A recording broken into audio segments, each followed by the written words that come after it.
Hey guys, tonight we're going way out west far beyond the dusty towns and crooked cacti, out where the wind howls like a choir of angry ghosts, and the only thing more dangerous than the snakes are the people. You're not here to pan for gold or herd cattle. Nope. You're here because someone probably after a game of cards and too much whiskey thought it'd be a great idea to pin a shiny tin star on your vest and call you sheriff. Congratulations. You now enforce the law in a town that barely believes in gravity, let alone rules. It's not even noon, and your boots are already full of sand. The sun is roasting your neck like a Sunday chicken. As you step off the stagecoach, a kid throws a rock at you for no reason.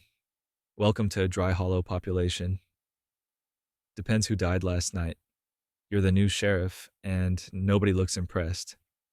Not the barber, not the preacher, certainly not the saloon girls lounging on the balcony with cigarette holders and expressions of pure boredom. So, before you get comfortable, take a moment to like the video and subscribe, but only if you genuinely enjoy what I do here. And drop your location and local time in the comments. I always love seeing where and when you're tuning in from.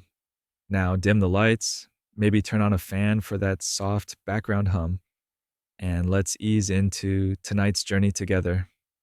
You step into the sheriff's office, which smells like old tobacco, regret, and possibly something that died under the floorboards. There's a desk that's more splinters than wood, a cot with a questionable stain, and a hook where the last guy's coat still hangs. Funny no sign of him, though. Turns out he left town 3 days ago. Didn't say where he was going. Didn't say goodbye. Just left the badge, the keys, and a note that says, "Good luck." You pin the badge on because someone has to. You adjust your hat, even though it keeps slipping over one eye. And you sit behind the desk like you're supposed to know what happens next. What happens next is chaos. The barber bursts in screaming about a brawl behind the saloon. Something about chickens, gambling debts, and one man brandishing a ladle like it's a sword. You sigh and grab the keyring. They rattle like tiny metal regrets. Outside, 2 dogs are fighting over a boot. The boot still has a foot in it. You head toward the saloon and immediately regret it. The heat hits you in waves, and everything smells like sweat, horse, and sour beer. It's not even the weekend. You push through the swinging doors and get a chorus of groans. Not because they know you, just because you're wearing the badge. That thing makes people nervous. Or hostile. Often both. The man with the ladle turns out to be twice your size and possibly missing a few teeth and marbles. You ask hymnously to stop threatening the cook. He spits at your boots. Then he spits on your boots. Your first arrest goes surprisingly well. You get lucky with a well-timed chair and some rope. He'll be fine in the morning. Probably. Back at the office, you toss him in the cell and realize something. There's no key that actually locks the door from outside. It only latches, which means if he sobers up and pushes hard enough, he can just walk out. You fix that by putting a barrel in front of the door. That's what passes for security here. As night falls, the temperature drops, and the crickets start singing their raspy song. You sit by the window, polishing a revolver that barely fires straight, wondering what happened to the last sheriff. You ask the deputy, but he just shrugs and says, "Snakebite, maybe." Or cards. Or snakebite during cards. You laugh. He doesn't. There's something eerie about being the law in a place like this. No rules, no orders, just expectations. People expect you to solve things, find lost cattle, stop duels, catch thieves, kill outlaws, fix fences, calm drunk ranchers, mediate land disputes. Oh, and clean your own jail. Historians still argue whether sheriffs had any real authority or if they were just figureheads keeping up appearances while the town did whatever it wanted. In many places, the sheriff's power ended where the saloon doors began. But you try. You really do. You write a report about the Ladle incident, even though no one asked you to. You sweep the office floor. You check the ammo count, 7 bullets, none of them matching. And you start a wanted board with 3 hand-sketched posters and 1 vague drawing that might be a horse or a man. No one's sure. You wonder briefly if this job pays enough to afford beans every night, or boots without holes, or dream Big Noah mattress without bed bugs. The town, for all its dust and drama, does have moments of peace. A kid waves at you the next morning. A woman thanks you for stopping the ladle man. Someone leaves a pie outside your door. You don't trust it. You eat it anyway. Still, the badge feels heavy, like wearing a target. You start to notice things. Strangers watching from porches.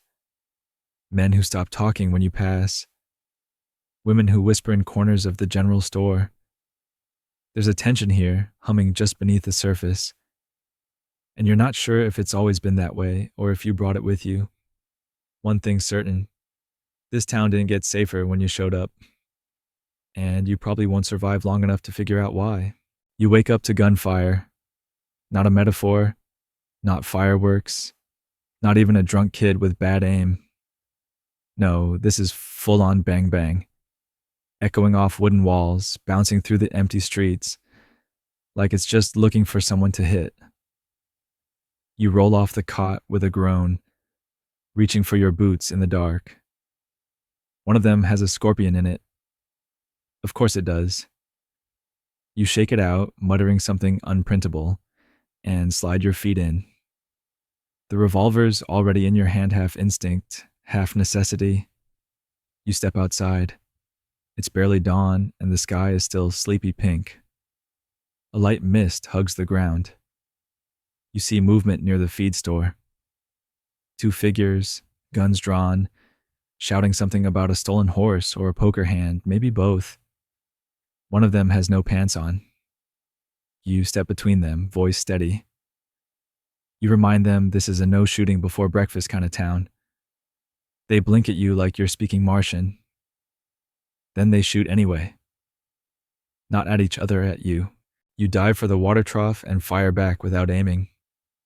1 bullet ricochets into a sign that says, "We sell beans." 1 hits a weather vane. The third, bless it, knocks the gun clean out of Pantsless Pete's hand. That counts as a win. When the smoke clears, no one's dead, which is about the best you can hope for out here. You cuff both men with rope and march them to the jail, grumbling about how you didn't even get to finish your dream about pie. Here's the thing you've already figured out. Everyone is armed. Everyone. Not just cowboys. Everyone. The preacher carries a pistol. The schoolteacher wears a derringer in her boot. You once saw a 6-year-old pull a slingshot with iron nails from his pocket like it was a toy. Even Grandma Wilkes Sweet, half blind, bakes muffins on Sundays, she has a shotgun strapped behind her rocker and a suspiciously steady hand when she aims at raccoons. You don't ask questions. Historians still argue whether the ubiquity of weapons in frontier towns increased personal safety or just guaranteed more accidental funerals. What's clear is that being the law in a place where every citizen is a potential gunslinger is like trying to babysit a room full of cats with swords. You're outnumbered, outgunned, and most days, out of patience. There are no metal detectors here, no safety drills, no backup radio on your belt. You walk into every saloon or barn or parlor, wondering if today's the day someone flips a card wrong and turns the whole place into a bullet-riddled circus. Even the doctor carries a revolver. He says it's for emergencies, but you've seen how he looks at his patients when they question the bill. You try to stay diplomatic. Calm voices, hands raised, talk them down. But out here, calm can get you killed. People don't want conversation, they want resolution. Preferably loud, fast, and with someone bleeding. Still, you try. You host a town meeting in the church basement, hoping to establish some kind of firearm etiquette. Maybe just a rule about no duels before lunch. 6 people show up. 3 of them argue over seating. 2 fall asleep. The 6th just wants to know if there'll be refreshments. You leave disheartened. Then there's the newcomers, the travelers passing through with fancy hats and suspicious eyes. Most of them mind their own business. Some don't. They gamble, drink too much, stir up old grudges, and if they don't like the odds, they pull iron. That's what folks call it out here, pulling iron. Romantic, right? Until you're the one dodging it. The town blacksmith tells you a story over whiskey one night about a sheriff before you, actually, who tried to disarm the saloon regulars. First one got laughed out of office. Second one got laughed into a coffin. People want law, the blacksmith says, but only the kind that doesn't touch them. You nod, sipping your drink. It's terrible. Burnt and bitter. Probably brewed from cactus and disappointment. Still, you get it. No one likes being told what to do, especially not people who came out west specifically to avoid being told what to do. That's the paradox. Your badge says authority. But out here, authority's like trying to nail water to a fence. So you adapt. You learn to read people fast. The twitch in their eye, the shift in weight, the way a hand hovers near the belt. You keep your own pistol loose in the holster knot, too obvious, but ready. You also start sleeping with one eye open. Not because of criminals. Because of the townsfolk, they're just as dangerous. You catch a kid with a knife one afternoon. Small thing, rusted blade. Says he was just defending his goat. The goat seems fine. The kid's sister, not so much. She's got a cut on her arm and a look that says, "You better not make this worse." You sit them both down. Talk it through. It takes all afternoon, but by the end, no one's bleeding. You count that as progress, but the weapons never go away. You confiscate guns when you can. Hide them in the evidence cabinet, which is just a crate with a lock. A flimsy one. Sometimes they're stolen back before sunset. The town newspaper, a one-page marvel printed once a week, runs a headline, "Sheriff warns locals. Maybe don't shoot so much." They print it like it's a joke. You smile when you read it. Kind of. But inside, you wonder how long you can keep this up. The badge is heavy, the pistol's heavier, and the tension it's always there, like a rattle in the grass, warning you before the strike. You dream of a town where people settle arguments with chess, or interpretive dance, or maybe just loud sighs. But this isn't that town. Here, even grandma's packing. And you? You've got a badge, a few bullets, and a prayer. Let's hope that's enough. Midday hits like a hammer. The sun doesn't just shine here, it judges. It sits above Dry Hollow like a blistering eye, squinting down at your every mistake, especially the one where you said yes to this job. Your shirt clings with sweat. Your lips are cracking, and even the lizards have gone looking for shade. You're leaning against the doorframe of your office when you hear the shouting. Not urgent, not panicked, just angry. The kind of angry that builds like steam in a kettle. You know the sound. You hear it every day. Another land dispute, probably. Or someone insulted someone else's mule. Again. You head toward the noise, boots thudding on cracked boards. The dust kicks up in tiny clouds, clinging to everything. Even your eyelashes feel gritty. At the general store, 2 ranchers are nose to nose.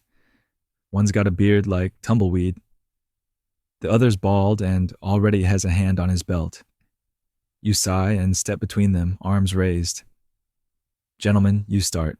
I'd really rather not get shot before lunch." Neither laughs. Apparently, Baldy thinks Tumblebeard's cattle crossed onto his land, again. Tumblebeard claims the fence line moved, again. and now both are eyeing you like you personally relocated the cows just to ruin their week. This is the part of the job no one warned you about. No shootouts, no wild chases, just standing in the middle of two angry men with itchy fingers and too much pride. Historians still argue whether frontier lawmen were actual peacekeepers or just designated targets for people's frustration. You're starting to lean toward the latter. You tell them you'll look into it, even though that means hiking out to the disputed fence line, counting hoof prints, and probably getting stung by something venomous. Again, they storm off in opposite directions, each muttering about lawlessness and city folk. You wonder when being from a town with actual sidewalks became an insult. You head back toward your office, wiping sweat from your neck with a handkerchief that's mostly dust by now. That's when you see the deputy, your one and only, sitting on the porch, picking something out of his toenail with a knife. You ask him if he heard the yelling. He nods. Doesn't move. You ask if he's going to help with the fence line later. He shrugs. My leg's acting up, he says, though you're fairly sure his leg's been acting up since you met him. Possibly since birth. His name is Clyde. He's about 60, walks like his bones are made of wood, and claims to have survived 3 shootouts, 2 floods, and 1 romantic entanglement with a woman who turned out to be a horse thief. Clyde's not exactly reliable, but he's all you've got. 'Cause out here, you don't have backup. There's no radio dispatch, no squad car, no station full of eager rookies. It's just you, your badge, and maybe a deputy who sometimes forgets which pocket his bullets are in. Sometimes the town's better off when you don't respond. One time, you rushed to a house because someone said there was screaming. Turned out to be a couple arguing over pie. Another time, you were called to stop a kidnapping. The victim was a goat, and the goat seemed fine with it. Still, you go. You always go. Because not going? That's how people get hurt. There's a strange nobility in doing the job even when no one thanks you. Even when it's 104 degrees and your boots are melting. Even when someone calls you a government puppet for asking them to stop setting fire to their neighbor's outhouse. You once asked Clyde how he handles the stress. He chuckled and said, I pretend it's not real. Like a long, bad dream. Or a play. One where the props are all loaded. And honestly, that's not the worst strategy. You keep a ledger of crimes even though no one checks it.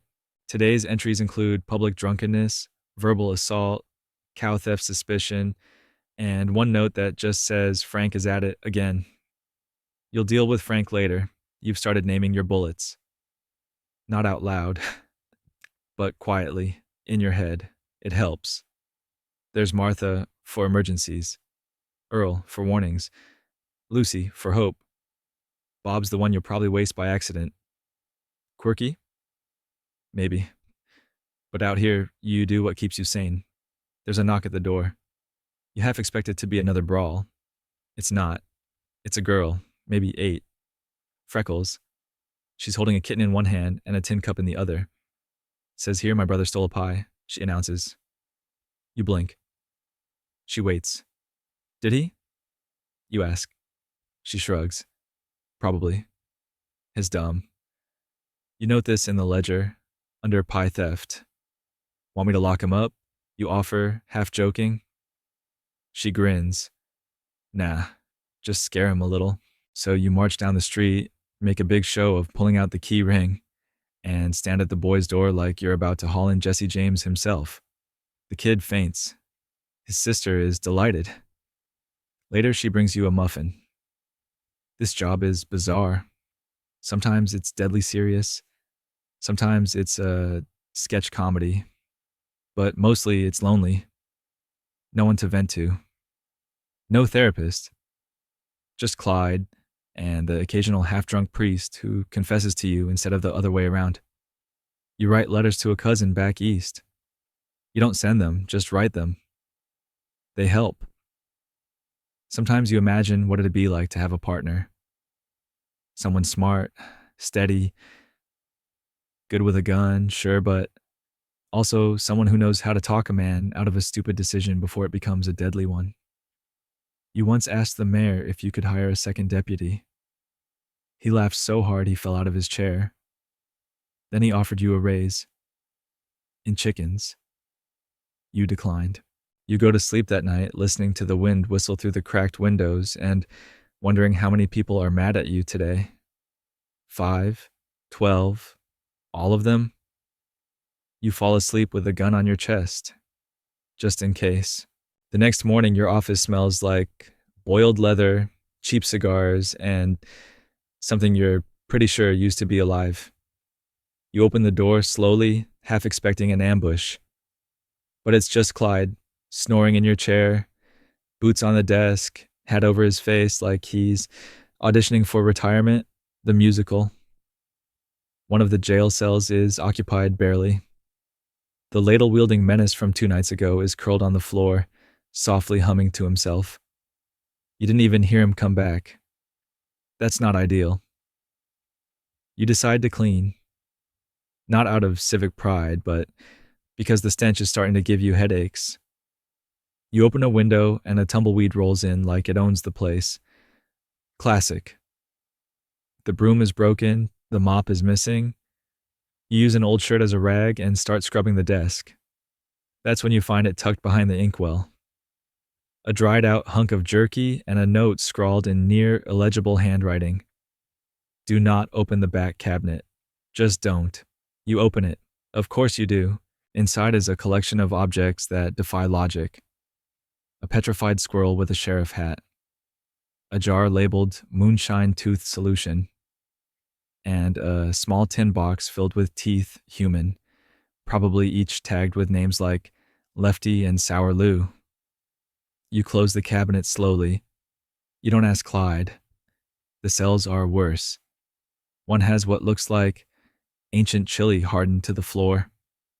The other has graffiti crudely drawn illustrations of pigs doing unholy things to furniture, and one surprisingly good portrait of Abraham Lincoln holding a banana. You sigh. This jail is exactly Alcatraz. It's more of a suggestion.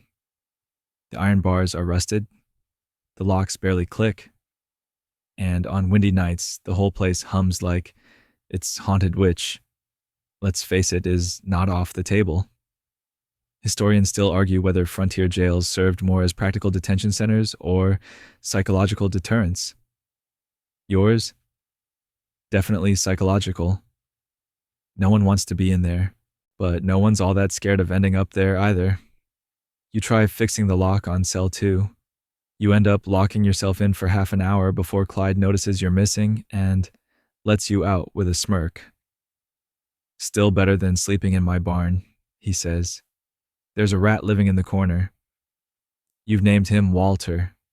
He's unusually bold and makes direct eye contact when you sit down to eat. Yesterday, he stole half a biscuit off your plate.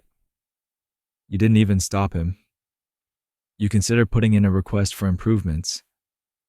Maybe bars that don't bend if someone sneezes too hard. A cot that doesn't creak like it's trying to confess to a crime. A desk that doesn't lean at a 30-degree angle. But requests require approval. And approval requires funding. And funding requires a town council meeting, something no one wants to attend because it conflicts with whiskey hour at the saloon. You do what you can. You sweep. You clean. You rehang the wanted posters, though most of them are faded or depict men who are either dead, retired, or your current barber. One poster catches your eye. It's a young man, sharp eyes, crooked smile, reward, $50. You saw him 2 weeks ago. He was singing in the church choir. You quietly take it down and fold it into your coat. Because sometimes the past has a way of trailing folks out here, and not everyone who's wanted deserves to be.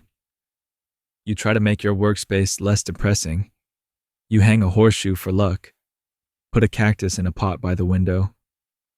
Clyde says the cactus is plotting something. You ignore him. You bring in a blanket from your own cabin for the cot. You make a habit of brewing coffee in the mornings, even though it tastes like hot gravel. It's the ritual more than the flavor. One day you find a note slipped under your door. No name, just, "Thanks for keeping my son out of trouble. He's a good boy. Just dumb. Like his father." You smile at quiet victories. But the fact remains, this office, this jail, it's not built to last. It's a band-aid on a bullet wound. And some days, you wonder if you are too. You keep a small drawer of mementos. Nothing grand. A button from a wedding dress that got torn during a brawl. A broken pocket watch left behind by a preacher who vanished. A smooth rock from the riverbed where you once talked a man out of drowning himself. No one else would care about these things, but they help you remember why you still show up. Walter, the rat, drags a piece of dried meat into his corner and chirps at you like he's judging your cleaning skills. You nod at him. "Yeah, I know. Needs work." You open the office door to let some fresh air in. Across the street, a boy is chasing a chicken, two women are arguing over a hat, and a man is asleep on a mule that seems to be leading him toward the saloon. You shake your head. This town is barely held together by twine, gossip, and moonshine. And you? You're the glue, or the duct tape, or maybe just the guy holding the broom, hoping the roof doesn't cave in. You sit down at the desk, scratch your name into the ledger, and try not to think about the fact that the last 3 men to do your job all disappeared under mysterious circumstances. You're not superstitious, but you are cautious. So you keep the door open, the revolver loaded, and the blanket tucked close, just in case. Because this jail may be a joke, but it's your joke. And until the roof actually falls in, you'll keep showing up. You're halfway through repairing the lock on the cell again when you hear the thunk of hooves outside. Not the slow, rhythmic clomp of a delivery wagon, or the sloppy plod of someone too hungover to dismount. This is faster. Urgent. Someone in a hurry. You wipe sweat from your brow and step outside just in time to see a dust-covered rider skid to a halt, horse frothing, hat askew. He holds out a crumpled piece of paper. Another wanted poster, another outlaw, another long shot. This one's hand-drawn, barely recognizable. Some squinty-eyed man named Caleb Snort Harlan. Bank robber, train thief, possible arsonist, definite poet if the margins are to be believed. The note at the bottom says he was last seen heading west. That's here. Of course it is. The reward is $60. That's more money than your monthly pay. More money than you've seen in months, unless you count the time Clyde tried to counterfeit coins using tin buttons and horse spit. You tack the poster to the wall. Add it to the growing collection. The paper flutters in the hot breeze like it's already giving up. Here's the problem with being the sheriff in a place like this. Wanted posters don't mean much. Most of the men they describe are ghosts long gone, buried under aliases and sunburn. The rest are worse. Alive, unpredictable, and sometimes standing 2 feet away, sipping whiskey like they own the place. You've gone after a few before. It never goes the way you hope. Historians still debate whether frontier lawmen had the means or even the authority to truly pursue outlaws. Most worked on shoestring budgets, with little training and even less support. Chasing a fugitive often meant riding alone for days, sleeping in brush, and hoping the man you're hunting doesn't see you first. You remember your first manhunt. His name was Felix Grady, wanted for robbing a stagecoach. You rode out alone, slept under a juniper tree, and found him 3 days later, making stew over a fire, singing to his horse. He offered you a bowl. You arrested him anyway. He cried the whole way back. Said he was only trying to feed his sister's kids. That made things awkward for the next week. Especially when his sister showed up at the jail with cornbread and a thank you letter. You're not sure you did the right thing, but you did the job. That has to count for something. Back in the present, you spend the afternoon asking around town about Caleb Snort Harland. No one claims to have seen him. A few people pretend they don't recognize the name, which means they definitely do. One old man blind in one eye, rocking on a chair outside the barber shop spits and mutters, "He rode through." 3 days back. Left a silver dollar and a limerick. You thank him. He shrugs. Nice limerick. You consider your options. You could saddle up, ride out west, follow faint tracks, ask questions, risk your life. Again. Or you could wait. Let the wind carry Harlan somewhere else.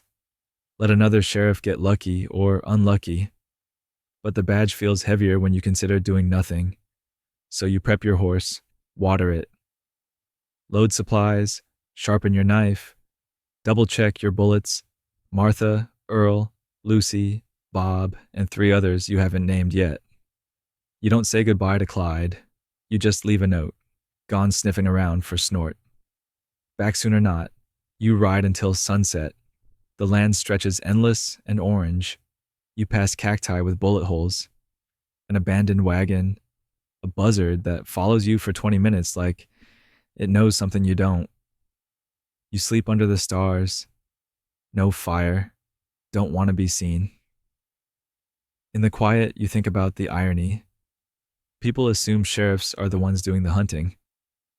But really, you're often the one being hunted by circumstance, by guilt, by men with more experience and less to lose.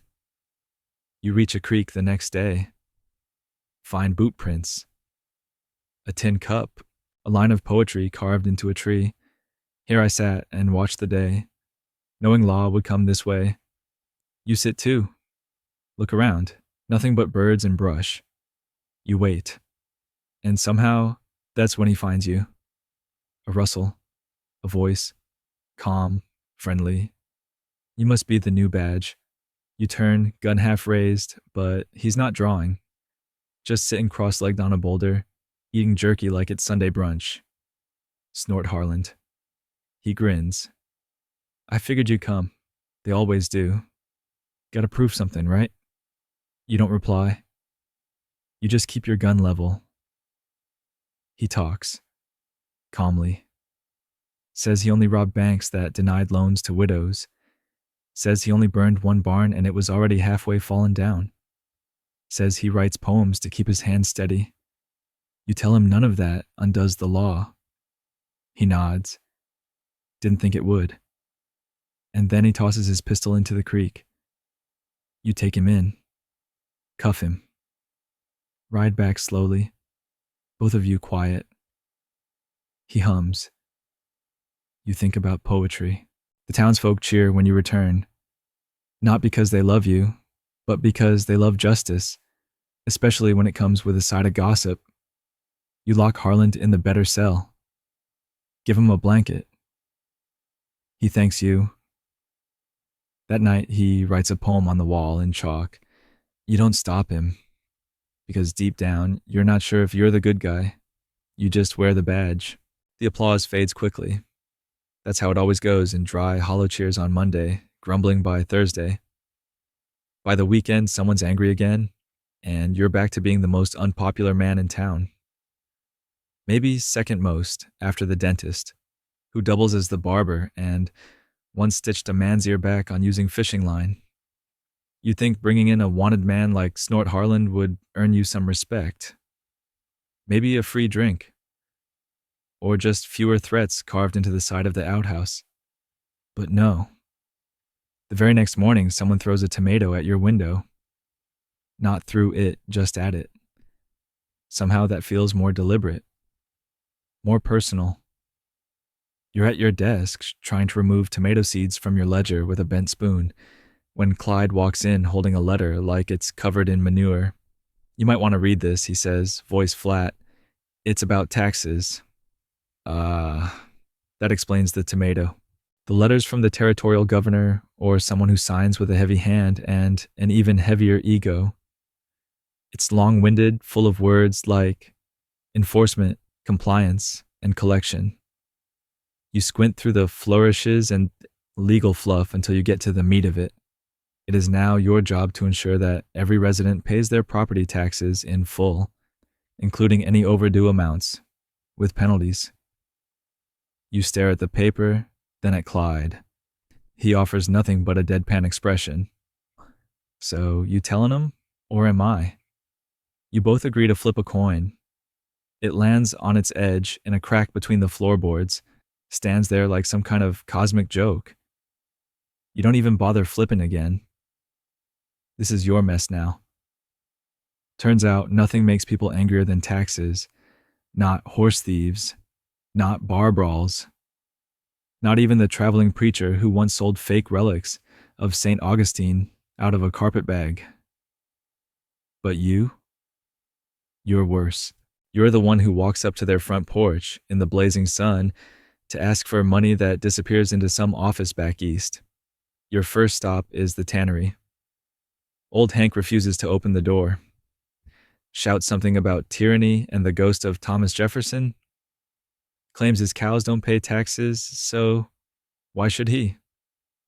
You leave a notice nailed to his fence. You're not sure Hell Reddith is blind in one eye and sees double with the other, but you do your part.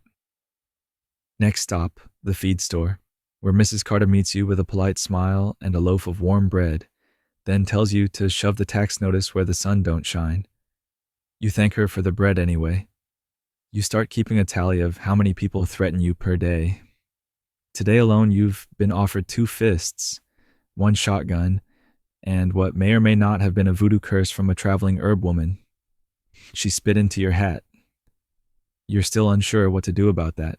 Historians still argue whether frontier sheriffs were ever supposed to be tax collectors. Some say it was just part of their duty to uphold civil order. Others argue it was a gross overreach that turned sheriffs into targets of public resentment, forced to collect funds for distant bureaucrats while being paid in salted pork and compliments. You know where you stand on the matter. You're the one getting pies thrown at you. Some of them still in the tin. Clyde, of course, finds it all deeply amusing. He starts calling you Sheriff Moneybags, insists on playing a dramatic trumpet noise every time you head out to deliver a new tax notice. The trumpet is made of tin and sounds like a cow in distress. You consider firing him. He refuses to leave. Eventually, you adapt. You start delivering notices early in the morning, before folks are fully awake enough to aim. You learn to accept trade 3 chickens for back property taxes, or a crate of beans to settle a dispute. You start to avoid the blacksmith entirely. He's still sore about that audit you didn't even conduct. One particularly hot afternoon, you're summoned to mediate a property line feud between 2 rival families who've both claimed the same mosquito-ridden patch of riverbank for generations. You suggest a compromise, split the land and build a shared fence. They respond by threatening to dunk you in the river. You end up settling the dispute by offering each of them a free shovel and telling them to dig their own half. That night, you find a crude message nailed to your door. You ain't the law, you're just the leash. It's carved into the wood with something sharp. The words are uneven but unmistakable. You don't sleep much. The next morning, the preacher stops by, brings coffee, real coffee. None of Clyde's infamous boiled nail and bark concoction. The preacher doesn't talk about taxes. He talks about people, about how they're scared, how the town is changing. You wear the badge, he says, so you get the blame. But what they really fear is that the world's moving on and leaving them behind. You nod slowly. You felt it too. The railroad's getting closer. New people pass through town each week, some bringing stories, others trouble.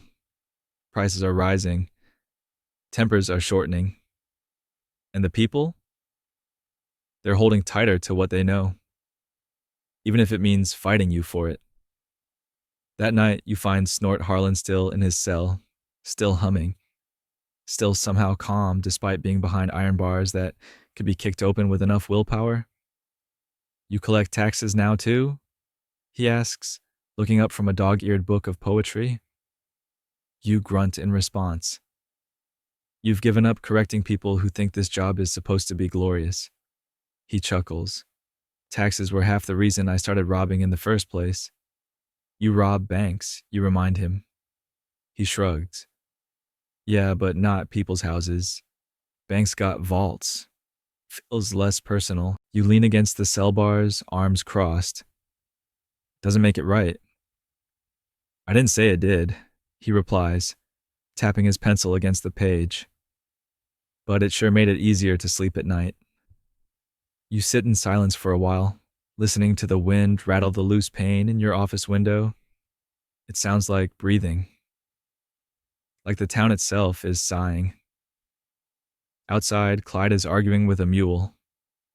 Inside, you wonder how much longer you'll last doing a job that no one seems to want you to do, and yet everyone expects you to do perfectly.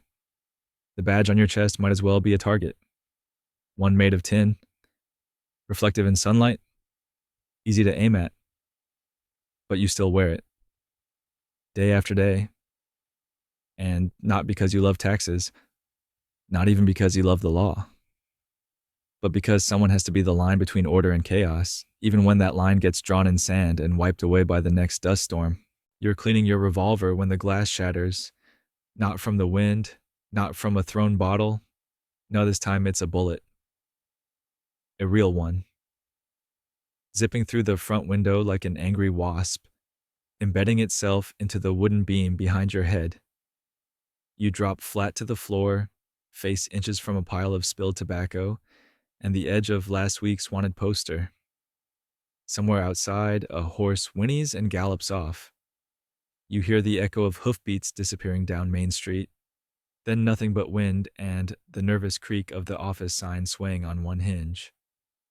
Clyde peeks out from behind the filing cabinet. So we shootin' back, or just waitin' to die slow? You don't answer right away. You're too busy crawling to the window, peering through the jagged hole, trying to see who just tried to kill you. No sign, no face, no note pinned to the bullet either. You sit up, brushing glass from your shoulder. Your hands shake a little. Not from fear, exactly. More from the adrenaline spike that only comes when someone tries to murder you before breakfast. You check the wall behind you. The bullet's stuck deep. You leave it there, a reminder. Because out here, the rules of engagement aren't really rules. They're vague suggestions scrawled in the margins of a whiskey ledger. Unlike the marshals back east, you don't get a fancy manual. There's no procedure, no body cam, no legal team waiting in the wings. If someone draws on you, you better draw faster. And if you survive, you better have a decent explanation.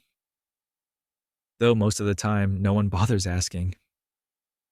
Historians still argue whether sheriffs in the Old West had legal authority to use lethal force without question, or if they simply acted out of necessity and hoped no one looked too hard.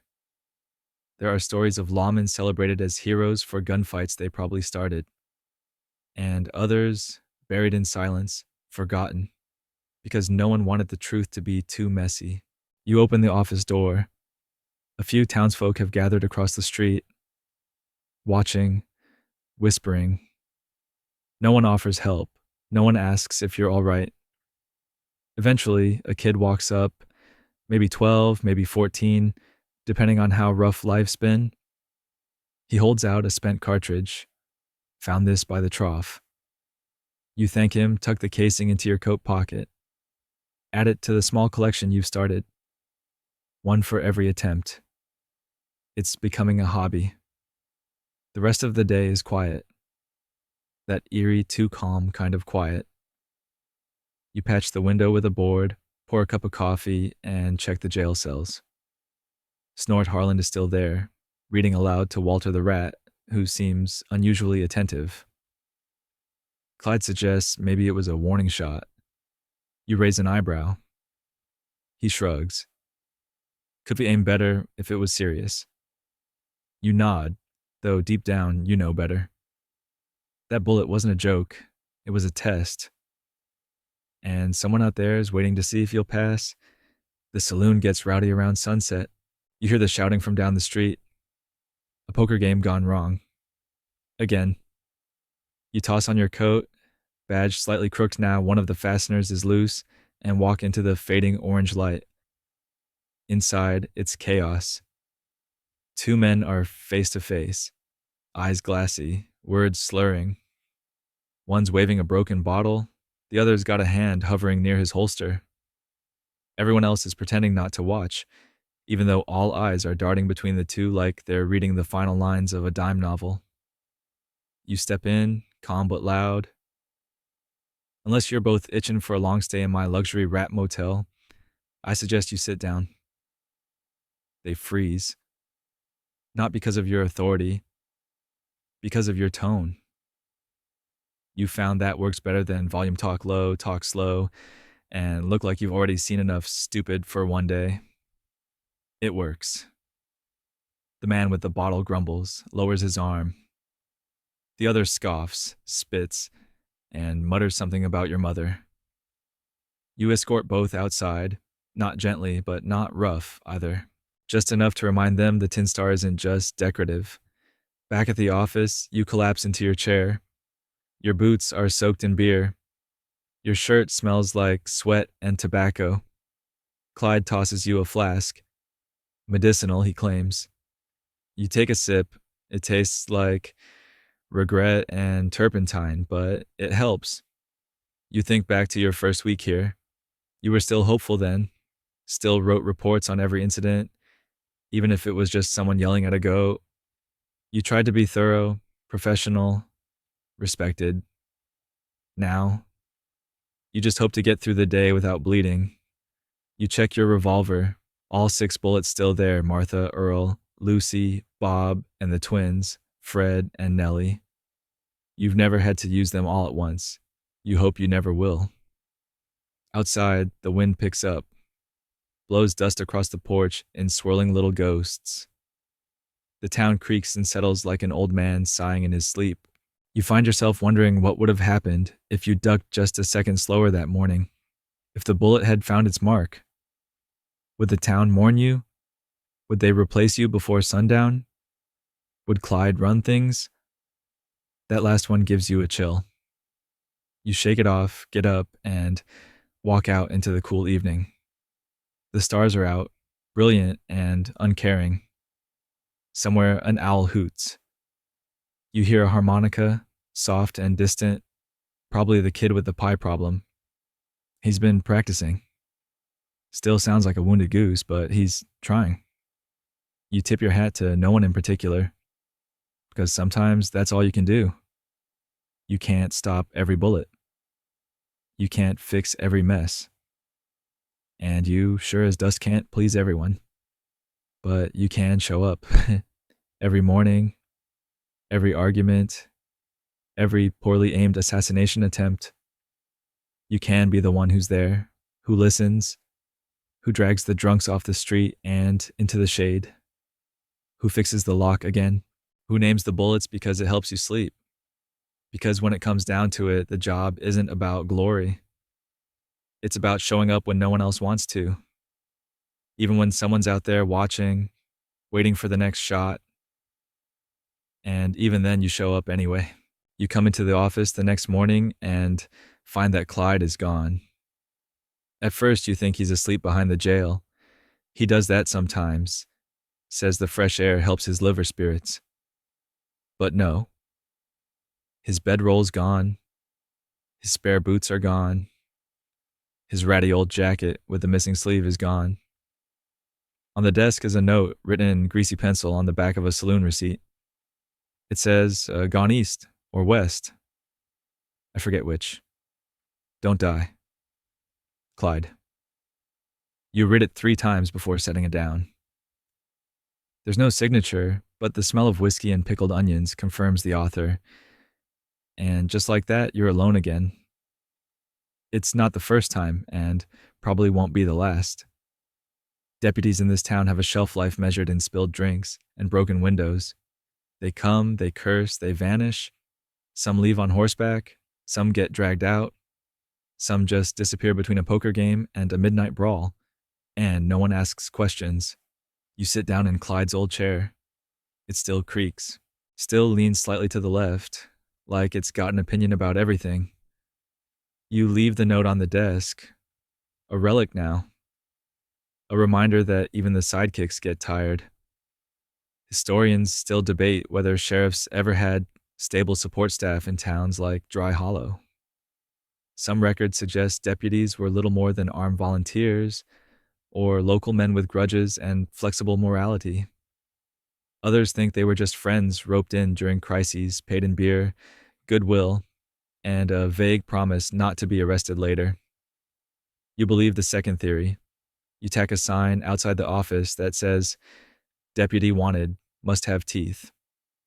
Loyalty optional." No one responds. You spend the week doing everything yourself, breaking up fights, delivering notices, hauling drunkards off porches. You even try cooking dinner in the office stove.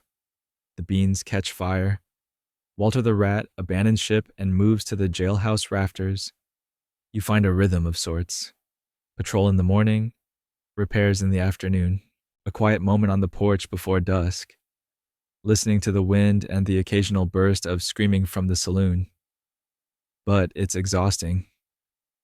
One night, you walk into the jail and find that someone's broken in not out, in and left a half-eaten pie on the prisoner's cot, a gift for Snort Harland, apparently. He's sitting beside it, smiling like he just won the lottery. "She makes good crust," he says, mouth full. You sit beside the cell, watching him eat. For a bank robber, he's oddly charming, thoughtful. Doesn't lie much except about his age claims to be 42, though you're fairly sure he fought in a war that ended before he was born. "Ever think about quittin'?" he asks suddenly, wiping his hands on a napkin that definitely isn't jail issue. Every day you answer. "What stops you?" You stare at the wall. It's got a new crack running through it. Diagonal like a line drawn on a map that says, "Here lies everything that's broken." You think about the boy who stopped stealing pies, the woman who left you fresh coffee grounds wrapped in cloth, the old man who salutes you each morning, though you're not sure he knows who you are. Then you shrug. "I guess I just don't know how to stop showing up." Harlan nods like that's the wisest thing he's heard all month. You leave the cell door open that night not because you trust him, but because you don't think he'll go anywhere. And he doesn't. When you wake up, he's still there, writing another poem. This one about pigeons and loneliness. He asks if he can hang it up. You allow it. Later that day, someone kicks your door open without knocking. It's Daisy Thorne, a local saloon girl with sharp eyes, a quicker temper, and a reputation for knowing everyone's business 2 days before they do. She tosses a crumpled poster on your desk. "This your idea?" You smooth it out. It's the deputy ad. "You forgot to mention danger," she says, hands on her hips, "and the fact that the pay is less than what I make in an hour faking laughs." You offer her the chair. She sits. For the next 15 minutes, she lists every reason she should not be your deputy. Then she says, "But I'm bored. And I already carry a gun." You raise an eyebrow. "You ever fired it?" She smiles. Not at anything alive. Yet. You consider her offer. She's smarter than most, faster than many, and definitely more intimidating than Clyde, though that's a low bar. "Welcome aboard," you say, half expecting her to change her mind before sundown. She doesn't. That evening, you walk the town together. People stare, some whisper, some laugh, but no one picks a fight. Daisy walks with her head high and her holster loose. At one point, she turns to you and says, "If anyone shoots at me, I'm quitting." You nod. Fair. The next morning, she organizes the files in alphabetical order, clears out a family of spiders from the evidence drawer, and slaps a sign on the wall that reads, "Do not mess with Daisy." You leave it up. There's still no deputy badge, just an old belt buckle she polishes and pins to her vest. Says it sparkles better. She names her bullets too, but chooses herbs, sage, rosemary, thyme. Says it helps her feel calm. You don't question it. You now have a partner, a real one. Maybe temporary, maybe not, but the office feels less empty. The floorboards creak a little less loudly. Even Walter seems to have returned to his usual corner, chewing quietly on the pie crust Daisy brought from the saloon. And for the first time in weeks, when you walk the town, you don't feel like you're waiting for something terrible to happen. You feel watched over. Even if your deputy smells faintly of whiskey and gun oil, you're on your second cup of terrible coffee, thick as mud and just as gritty when the shouting starts. Again. This time, it's coming from the alley behind the saloon. You sigh, set the cup down, and glance at Daisy. She doesn't flinch. She's already grabbing her hat. Together, you step out into the early morning haze, boots crunching on gravel. The sun's not even all the way up yet, and already someone's yelling about honor and spitting into the wind. You round the corner and find two men squared off, shirtless, sunburnt, wild-eyed. One's holding a frying pan, the other's armed with a broken pool cue. Neither looks particularly stable. You know what I hate, Daisy mutters beside you. Breakfast duels? You offer. She nods. Turns out the dispute is over a woman. Or a pig. Possibly both. It's hard to tell everyone's talking at once. The frying pan guy claims he was insulted. The other says he just looked at the wrong person or animal the wrong way. You raise your voice. Gentlemen, if you're going to fight, at least do it after I finish my coffee. They hesitate. Daisy steps in, hands on her hips. Who wants to spend the day in a cell with Walter and a broken cot? That does it. They back off, muttering. One throws down his pool cue dramatically. The other stumbles away, still gripping his frying pan like a badge of honor. You escort both to the edge of town, point them in opposite directions, and tell them not to return until they've sobered up and remembered how to use words like adults. As you walk back, Daisy says, You ever think maybe this place runs on nonsense? All the time, you reply. And she's not wrong. Because Dry Hollow doesn't sleep, doesn't quiet, and definitely doesn't calm down, not even when the sun goes down. Every evening, like clockwork, the chaos resets. By sunset, the saloon is in full swing again. Cards snapping, piano pounding, boots stomping, and someone inevitably standing on a table proclaiming they've been wronged by the universe. You try to limit the damage. You patrol the streets in a slow loop. Sometimes Daisy joins you. Sometimes she stays behind to sort through the lost and found crate, which currently contains a pair of dentures, one lizard, alive, and a gold tooth wrapped in a prayer. Historians still argue whether sheriffs in these dusty little towns had any real authority when it came to controlling nightlife. After all, most saloons were the nightlife entertainment, vice, social center, and occasional makeshift courtroom. Some think sheriffs were more like referees at a game no one respected. Others believe they served as a kind of spiritual scarecrow, a presence to remind people not to get too reckless. You don't know what you are. Scarecrow, referee, babysitter with a gun. But you do know that most of the trouble starts around midnight. That's when the duels happen, or the card games turn sour, or someone starts firing into the air because they think it's festive. And that's also when people knock on your door with problems you never thought could be problems. Like the woman last week who claimed her husband had been replaced by a changeling. She had a list of differences, mostly related to his snoring and new taste for pickles. Or the boy who came in crying because someone stole his imaginary horse. You helped him write a missing horse report. Daisy drew a picture. You hung it on the wall. You try not to laugh at folks, not to their faces, but sometimes it's hard. Tonight, it's another brawl. You arrive at the saloon and duck just in time to avoid a flying chair. Someone's bleeding from the ear. Someone else is hugging a bottle like a baby. The piano player hasn't stopped, somehow managing to turn the fight into a musical number. You wade into the fray with your arms raised. All right, that's enough. No one listens. Daisy fires her pistol into the ceiling. That gets their attention. You break one more thing, she says calmly, and you're spending the night listening to Walter Chu. They scatter. You round up the worst offenders, 3 men with bruises, 1 woman with a wild grin, and a dog wearing a vest that doesn't belong to it. You march them back to the jail. Harlan, still occupying the far cell, lifts his head from his makeshift pillow. New guests? You nod. Drunks and dreamers. He smiles. Best kind. You shut the door behind them all, wedge the barrel back in front of the lock your foolproof security method, and collapse into your chair. Daisy pours 2 tin mugs of something strong. Not coffee, not whiskey either. Something in between.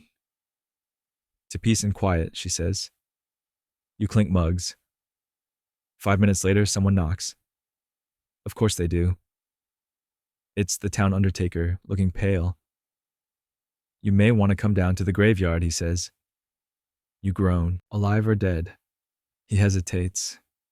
Technically dead, just not in the right place. You grab your coat, because out here you don't clock out. You don't shut the door. You don't get to say, that's not my problem. If something happens within earshot, it's yours. And if no one else can handle it, that means it's time to saddle up.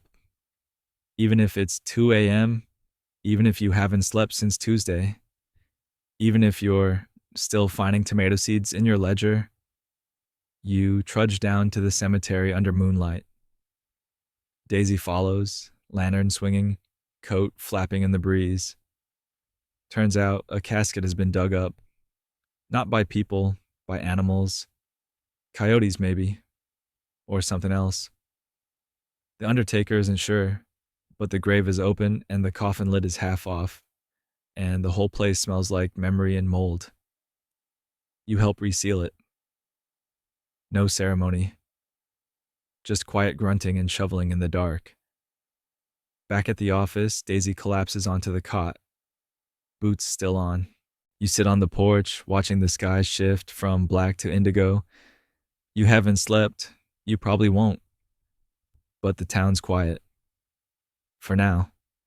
And that's enough. You wake to the sound of a chicken clucking on your desk. Not near your desk. On it. Standing on the wanted posters, pecking methodically at the corner of the ledger like it's been hired to audit your paperwork. You blink, confused, groggy, spine bent in an I slept on this stupid chair again shape. Daisy's nowhere in sight. Walter the rat is also gone, possibly because of the chicken. There's a note tied to the bird's leg. You reach for it, untying the scrap of fabric with fingers that still ache from last night's shovel work. The note reads, 2 chickens or 4 boots in trade. Tell the taxman. R. Carter. You sigh. You take a moment to look around your office. The sunlight filters through the cracked window pane you haven't fixed. There's a smell of stale coffee, dust, and chicken droppings. You're surrounded by evidence of a life that, from the outside, might look absurd. On the inside, it is absurd. Because the truth is, your pay is not worth the bullets. You feed yourself mostly off donations and barter. On paper, you're paid $12 a month. In reality, you haven't seen cash in over 5 weeks. Last month, your salary came in the form of a lopsided wheel of cheese, a bag of potatoes, and an unsolicited ferret. You gave the ferret to the preacher. No one asks how it's doing. Historians like to gloss over this part. They talk about sheriffs keeping order, chasing outlaws, hanging their hats on the law. What they don't mention is how often those hats had holes in them, or how many sheriffs moonlighted as farmhands, saloon bouncers, and, in one notable case, an amateur dentist who only knew one technique pliers. You remember a conversation with the mayor from a few weeks ago. You'd asked if the town could set aside a real budget for law enforcement. He laughed for so long you thought he was choking. We do pay you, he'd wheezed, in community goodwill and roasted corn. He was not joking. Daisy returns mid-morning, carrying a bundle wrapped in wax cloth. It's a meat pie. She drops it on your desk and sits down across from you. Just traded half a bottle of gin for it, she says. Fair, right? You nod. Gin for pie. That's the most logical transaction I've heard all week. The two of you eat in silence, chewing thoughtfully, both staring at the chicken now roosting in the evidence crate. You think anyone gets rich doing this? Daisy asks between bites. You chuckle. The Undertaker, maybe. She grins. Morbid. Accurate. You keep track of every item you're paid in. Not because you enjoy record keeping, but because one day you plan to sit down and read the list aloud to the next person who applies for your job. Let them see what they're getting into. So far, this month's earnings include 3 half-dead chickens, 12 buttons, assorted sizes, a jar of tonic that smells like vinegar and regret, a saddle with no straps, a Danid spittoon filled with beans, one extremely polite goat, returned to sender, and now a meat pie, no boots, no bullets, no cash. You walk down Main Street later that afternoon and past the general store. A new poster hangs in the window. Sheriff's office, accepting trade. Now seeking, rope, coffee, dignity. You stop, you blink, you turn slowly. Daisy is leaning against the porch post, arms crossed, smirking. I thought it'd save us some time, she says. You consider being annoyed, then decide it's funny. And true. A boy runs up, hands you a rock. This is for protecting my sister's goat, he says, dead serious. You thank him. Add the rock to your coat pocket.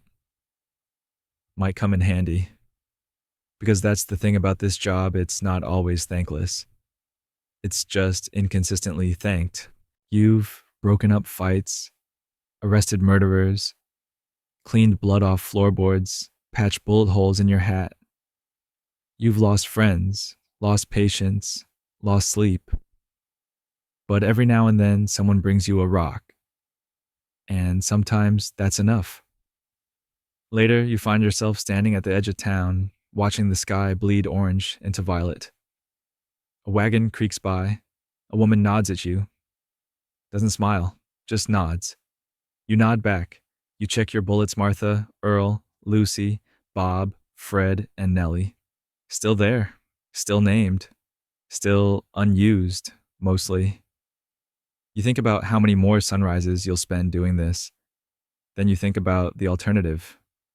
Back east, they've got cities with real police departments, badges with paychecks, offices with glass windows and chairs that don't splinter when you sit too hard. But they don't have this sky, or this dust, or this town with its half-crazy, half-loyal, mostly confused collection of humans and livestock. And they definitely don't have Daisy, who walks beside you now, matching your pace, casually flipping a coin she probably took off someone during a bar fight. You thinking of quitting? She asks.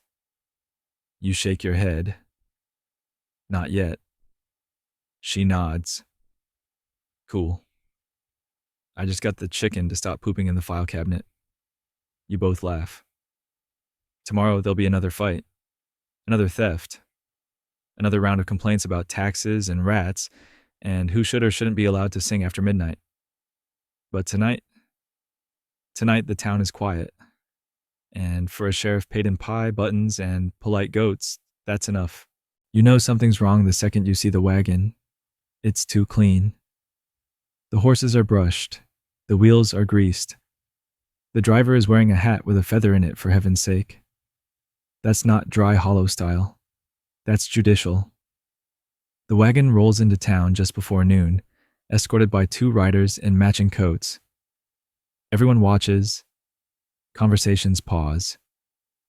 A broom stops mid-sweep. Even the dog that's been barking at its own tail for an hour takes a break. You squint at the side of the wagon.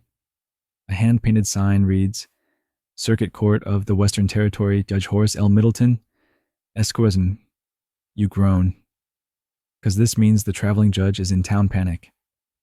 Judge Middleton is legendary. Not for fairness, not for mercy, but for showing up once a month, turning your quiet little jail into a courthouse circus, and then vanishing in a cloud of dust, legal jargon, and unpaid pie tabs. The last time he visited, the jail had 4 people in it. By the end of the day, it had 7. One had nothing to do with the original charge. She just wandered in, asked for directions, and got roped into a trial for public indecency based on his mustache alone. Now he's back. Daisy reads the sign and groans too. You ever think about faking your own death? Every time I hear that feather rustle, you say. The judge's men ride up to your office. One dismounts, ties his horse with flair, and knocks without waiting. Sheriff, he says, handing you a folded schedule. His honor will require the jail from sunup tomorrow. Clear the cells, prepare for trial, and for heaven's sake, clean the floor. You open the paper. It lists 9 cases. 9, 3 thefts, 2 land disputes, 1 marriage annulment, 1 dual appeal. You didn't even know that was a thing. And 2 cases marked only as disturbing public harmony. You stare at the list. We have 1 jail cell, 1 working cot, and a rat. The man shrugs. Make it work, and they're gone. You look at Daisy. She looks at the rat, who's currently napping on top of a wanted poster. Walter's gonna need to relocate, she says. You spend the rest of the day prepping. You sweep. Daisy rearranges the evidence shelf. You polish your boots for no reason other than fear of judicial judgment. You hang a towel over the worst crack in the wall. You put your chair back together with twine and 2 spoon handles. And then the parade begins. People trickle, nervous, sweaty, clutching papers and ill-fitting hats. Witnesses, defendants, complainers.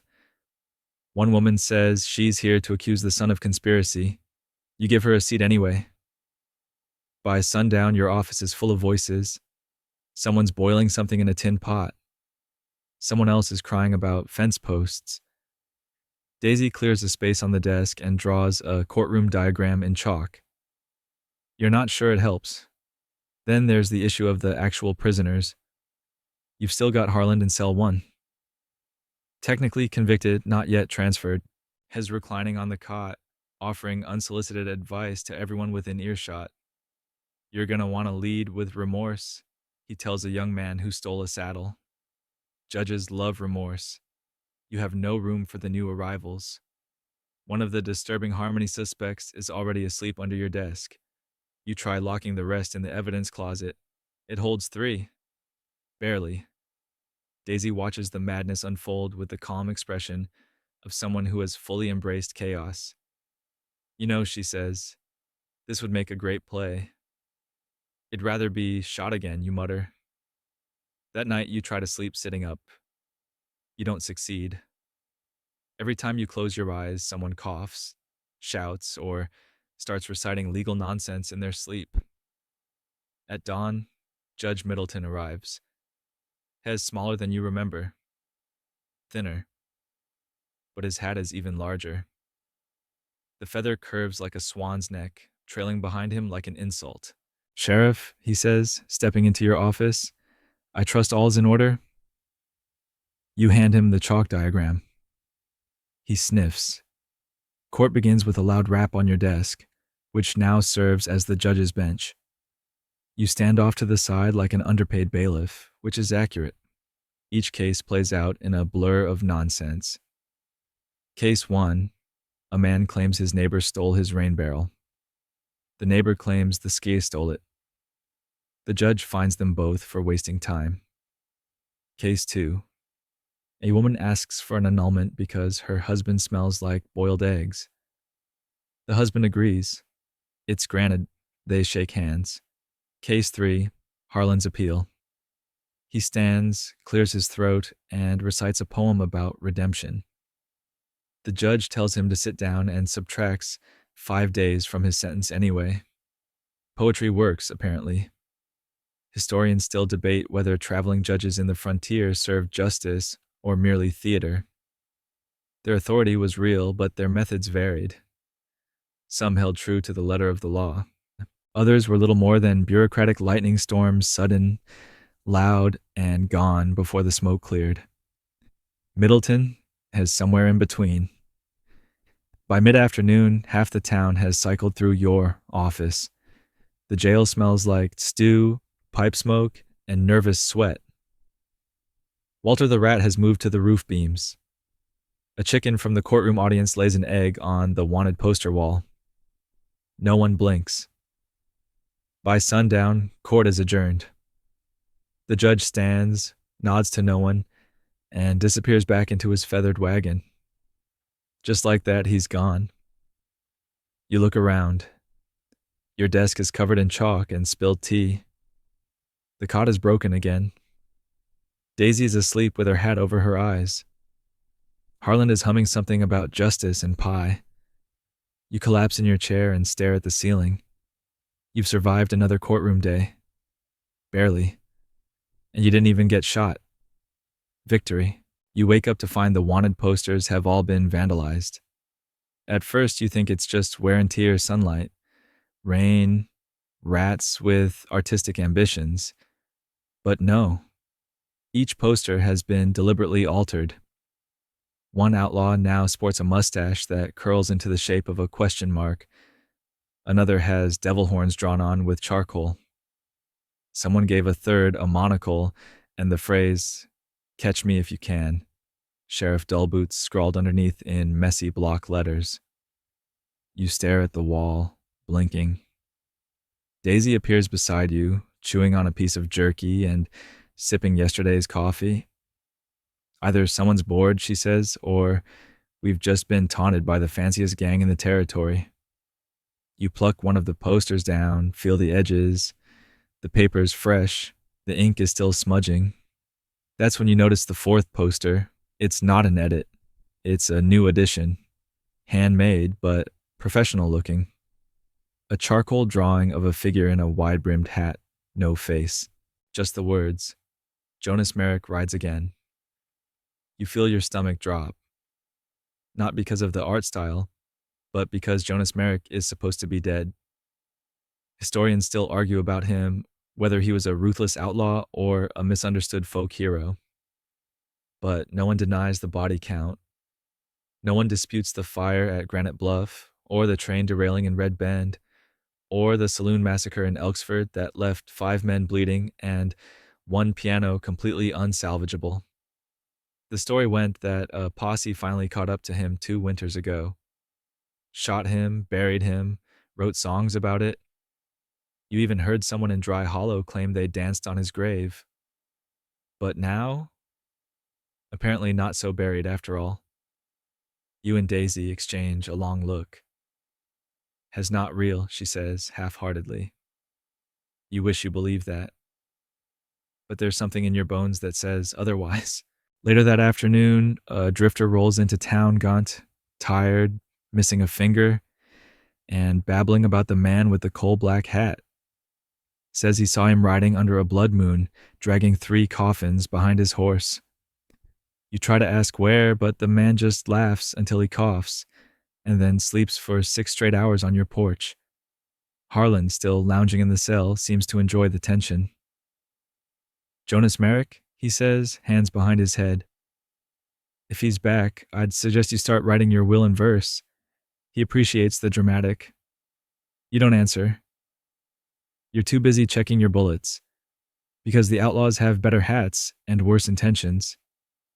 You've always known you were outgunned. But Merrick? If the stories are true, he doesn't just shoot to kill. He shoots to humiliate.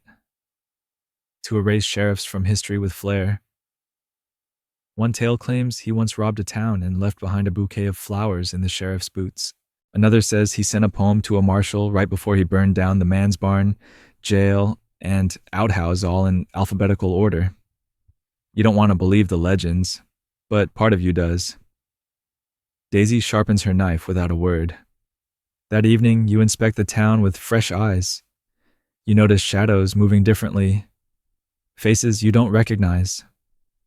A man at the saloon bar who won't make eye contact. A boy whistling a tune you know is from a song about Merrick. The townsfolk feel it too. There's a new tightness in the air. Shopkeepers close earlier. People glance over their shoulders more. Someone nails their windows shut. You start sleeping in the office again. Not that you sleep much.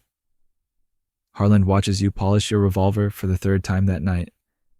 You think you're ready? He asks. You shrug. Nope. He smiles. Good. That means you might actually live. Daisy organizes the rifles, lays out the extra bullets, and nails a new sign above the door. No drama. No dust. No Merrick. It won't stop him, but it makes you feel better. For the next 3 days, nothing happens. No gunshots, no visitors, no drifting poetry nailed to door frames. Just silence and that eerie sense of being almost watched. Then on the fourth morning, you find hoof prints outside the jail. Deep ones, fresh ones. Heavy like a man carrying a long ride's worth of dust and secrets. And under your office window, drawn in the dirt, is a symbol, a spade, blackened with soot. Merrick's calling card. Daisy finds you staring at it. She doesn't speak. Just loads her rifle and sits on the step, eyes scanning the horizon. You sit beside her. I ever tell you I don't like legends? You mutter. Only every Tuesday, she replies.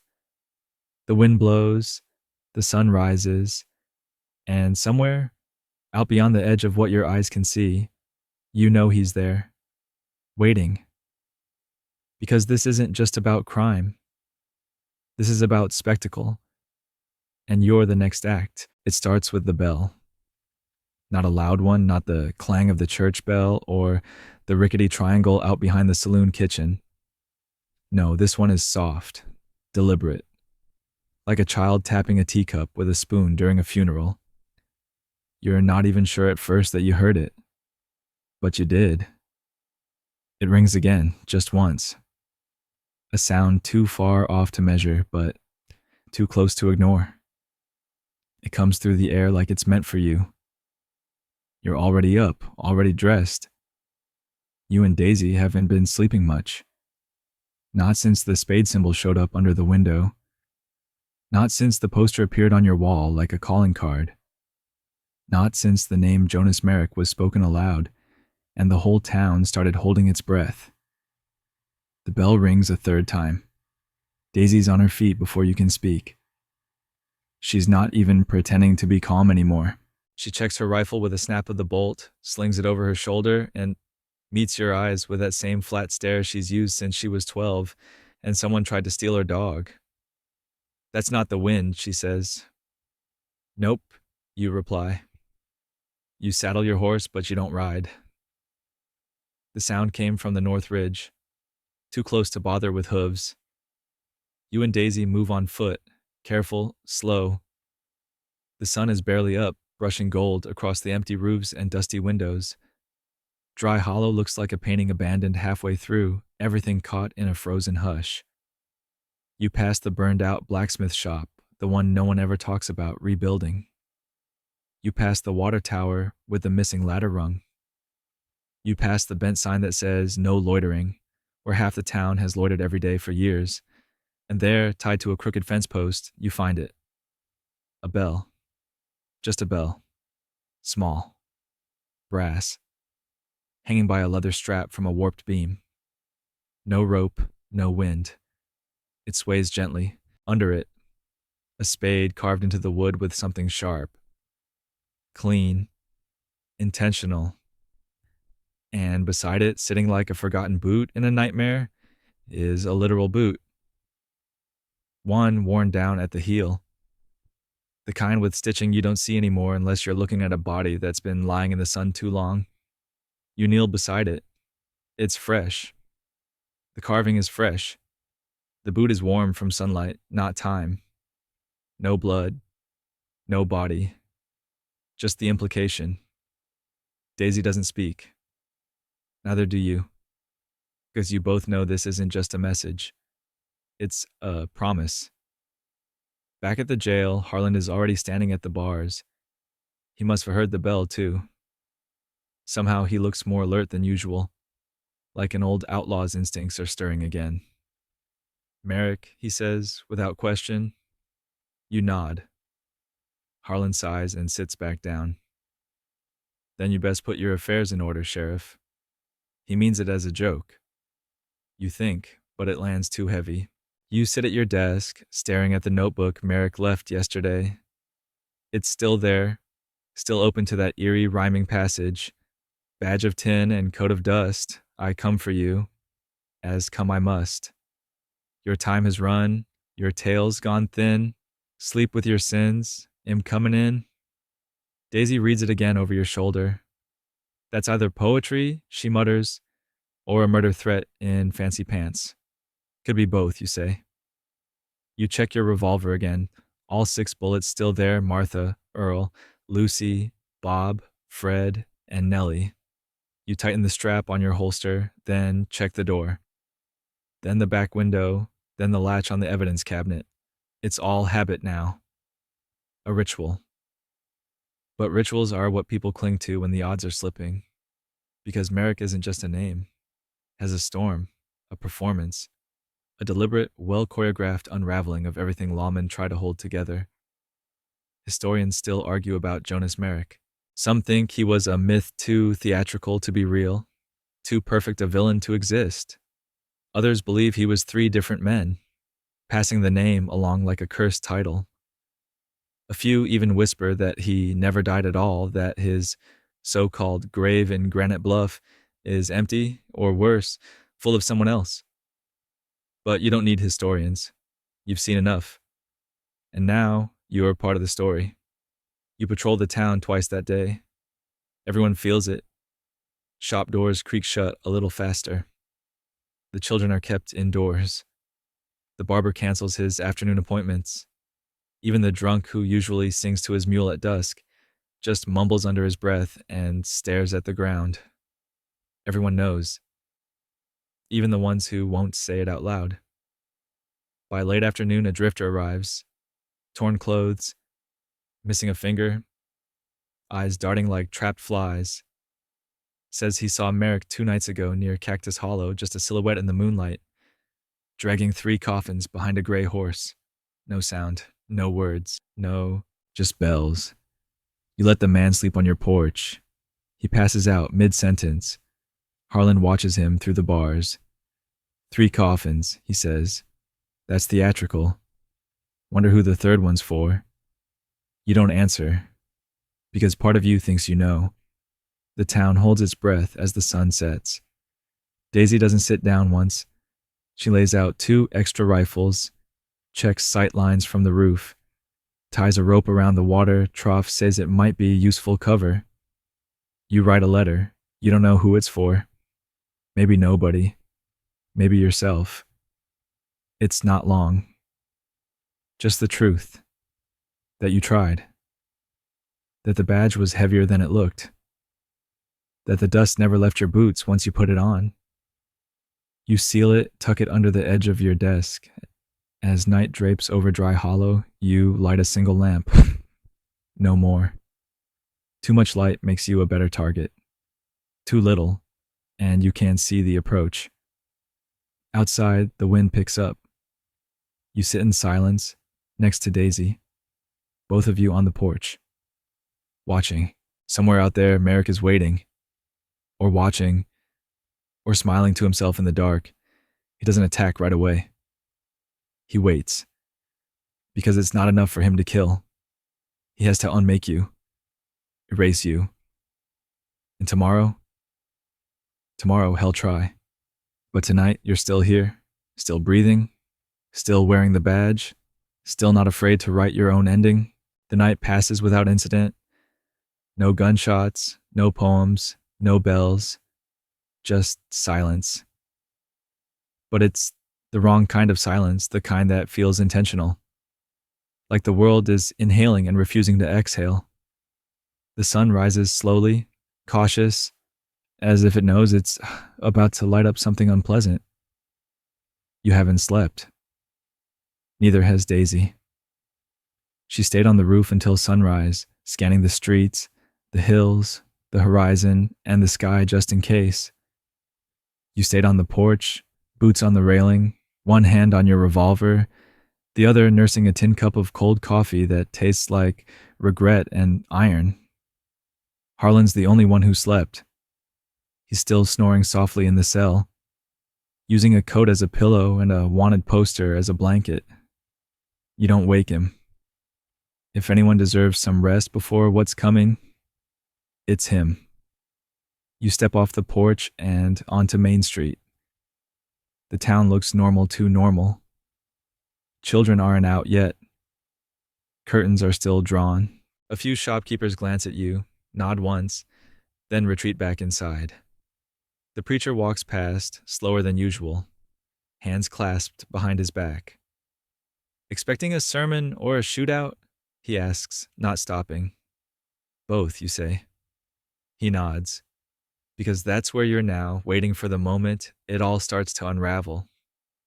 You and Daisy spend the morning checking the jail, the stable, the alleyways behind the saloon. You put up extra boards over the back windows. You reinforce the cell locks, even though you know it won't matter if Merrick gets inside. You lay out spare bullets. You hang up the notebook he left Merrick's poetry on the wall so you can stare it in the face. By noon, the sun is blazing down like an overseer. There's no breeze. The air is still. Your shirt sticks to your back. You haven't eaten, but you can think about food. Your stomach's twisted up like a snake curled around its own tail. Then it happens. A sound. But not a bell this time. Boots. Slow, steady, measured. You walk outside, Daisy beside you, and there he is, middle of the road. Long black coat, broad hat pulled low, one hand at his side. The other, holding a small leather-bound book, no doubt filled with more verses, more riddles, more little knives disguised as words. Jonas Merrick. You can't see his eyes, but you don't need to. The way he stands, the way the air bends around him like it's trying not to touch him, that's enough. He stops 15 paces away. Just stands there. Daisy leans in slightly. You want me to start this? You shake your head. Not yet. Harlan's pressed to the cell window behind you, watching. He doesn't speak. He doesn't blink. Merrick finally lifts his head. Sheriff, he says, voice like velvet dragged through gravel. I was worried you'd disappoint me. You don't move. He steps forward one pace. I've seen your type. The ones who think the badge makes them real. Makes them part of something larger. Truth is, that star on your chest? It's just a shovel. And you're the fool who keeps digging his own grave. You feel Daisy's fingers twitch beside you. She's waiting for a sign. You give none. Because Merrick isn't just trying to intimidate you. He's performing. Like always. Historians say he once recited a eulogy for a marshal before he shot him. Wrote a 3-stanza poem on a chalkboard before lighting a courthouse on fire. He doesn't fight. He curates. And right now, you're his exhibit. You step forward. I'm not here to impress you, you say. I'm not here to play. I'm here because this town still breathes, and I aim to keep it that way. Merrick smiles. Not big. Just enough. Then you'll need to kill me. He draws. But not his gun. He tosses the little book toward you. It lands at your feet, pages fluttering. You don't pick it up. Instead, you draw your revolver and hold it steady. Last chance, you say. He shrugs. We both know how this ends. Then he moves. You fire. So does Daisy. It happens too fast to count. One shot grazes your arm, Another hits the wooden post behind you. Daisy's second round takes his hat clean off. But Merrick? Merrick is laughing, even while bleeding, even as he drops to one knee. You rush forward, gun trained. He lifts his head and spits blood on the dirt. You're not like the others, he says. You keep the gun steady. You remembered their names, he whispers. The others didn't. Then he slumps forward. Still. Silent. You check his pulse. It's there. Barely. Daisy breathes hard beside you. So is it over? You don't answer. You cuff him, drag him to the jail, and lock him in the strongest cell you've got. You double the bolts. You post Daisy at the door with a rifle and instructions not to blink. Then you sit down, you stare at the little book. You open it. Inside are names. Dozens of them. Sheriffs, marshals, deputies. Some crossed out, some underlined. Your name isn't there, yet you grab a pen. You write your name in bold, dark ink, and you don't cross it out. Then you close the book and place it back on the desk. You'll send it to the governor later. Or burn it. Or maybe keep it just to remember. Because you've survived. And Merrick? He's not erased you. Not this time. The cell is quiet. Merrick sits on the cot, arms shackled, one shoulder bandaged, eyes closed. You'd think he was asleep if not for the way his fingers drum lightly on his knee-like keys, still writing verses in his head. Even while recovering from 2 bullets and the worst defeat of his infamous career. You're not sure how you feel about that. You haven't spoken to him since you locked him up 2 nights ago. You haven't asked questions. You haven't accepted his smug silences. You've just been there sitting, watching, living through the weight of survival. Because that's what this feels like now. Survival. Not victory, not justice, just breathing. Still existing. Still walking from one side of the jail to the other, without limping or bleeding or whispering names of the dead under your breath. Outside, the town is waking up again. Slowly. Like someone who's afraid to open their eyes after a nightmare. The preacher came by with fresh bread. The undertaker nodded and walked on without a word.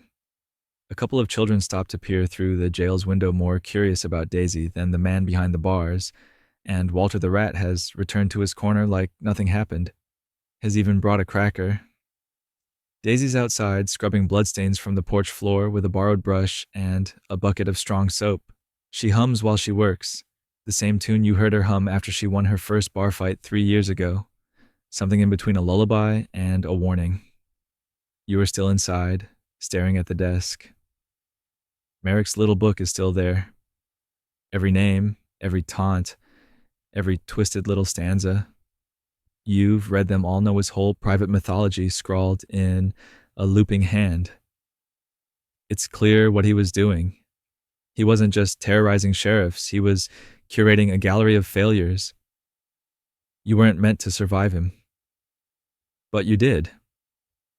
Historians will never agree on how Merrick fell. Some will say it was dumb luck. Others will say Dry Hollow Sheriff, whose name may or may not make it past the first printing press, got lucky. Or that he cheated. Or that the real Merrick was long dead, and this was just a man playing dress-up. But you will know the truth, that it was patience, and stubbornness, and the refusal to flinch when the poetry got personal. Harlan's watching from the adjacent cell. He's been oddly quiet since Merrick's arrest. Maybe it's respect, maybe it's fear, or maybe he's just running out of things to say now that the outlaw of outlaws is behind bars, looking more like a theater critic with bad luck than a nightmare in leather. You ask Harlan if he's okay. He shrugs. I was never the big fish, he says. Just a guy who knew how to swim when the water got weird. You nod. He tips an invisible hat. But I'll tell you this, Sheriff. When you walk out of here next time, walk slow. Let folks see you. Let 'em remember. You smile faintly. Later that afternoon, the governor's courier rides into town. He takes one look at Merrick, one long look at your bandaged arm, and hands you a sealed envelope. It's stiff, wax stamped, probably written by someone who's never set foot west of a picket fence. You break the seal with a knife. Inside, a commendation, an official one, exceptional bravery, unmatched perseverance, territorial service to be recognized. There's talk of a medal, a banquet, a larger badge. You read it twice, then hand it to Daisy, who snorts. I'll go if there's pie, she says. You ask her if it feels real. She considers it. Nope, but that's never stopped anything before. That night, as the sun dips behind the ridge, you walk to the cemetery. You stand there a while, hat in hand, beside the plot marked for unknown lawmen, the one the undertaker kept ready just in case. You whisper something into the dusk. Not thanks. Not goodbye. Just a presence. Because you've made it farther than most, and there's no script for what comes next. Back at the jail, Merrick opens his eyes as you enter. You could have killed me, he says, voice low. You nod. He looks down. Why didn't you? You don't answer. You don't need to. Because some men live off drama, and denying them their final act is sometimes the most merciful, most infuriating thing you can do. You grab the book from the desk, you open to the last page, you write one word in dark, ink-heavy letters. Survived. Then you slam it shut. That night, for the first time in weeks, you sleep. You sleep through the wind, through the horses, through the old hinges creaking. You don't even dream of gunfire. And when you wake, the jail is quiet. The stars are fading. The sky is soft pink. The porch is clean. And the town is still here. And you? You're still the sheriff. Still standing. Still breathing. Still you. And now, as the dust settles over Dry Hollow and the last whispers of fear drift into memory, you let the weight fall from your shoulders. The badge is still there, sure. The town is still watching. But for this brief, quiet moment, you're not a lawman. You're just a person sitting with sore feet and sore memories in a town that slept through the worst and woke up intact. Your breath slows. The air grows cooler. The sky above fades into a blanket of stars, each one a tiny punctuation mark in a sentence too vast to understand. You look up and see not a threat but space, and quiet, and calm. And maybe, just maybe, you feel something like peace. The worst of it has passed. The name Merrick will fade into legend, just like the others. The stories will be told, then softened, then reshaped into half-truths and punchlines. But you'll know. You were there, you made it. And that, more than anything, is enough. So now let your thoughts drift like tumbleweeds across the empty plains. Let the tension in your shoulders melt away. Let the sound of boots on gravel be nothing but a memory, fading with each breath. You're safe now. You're home. You're free to rest. End of story. Sweet dreams.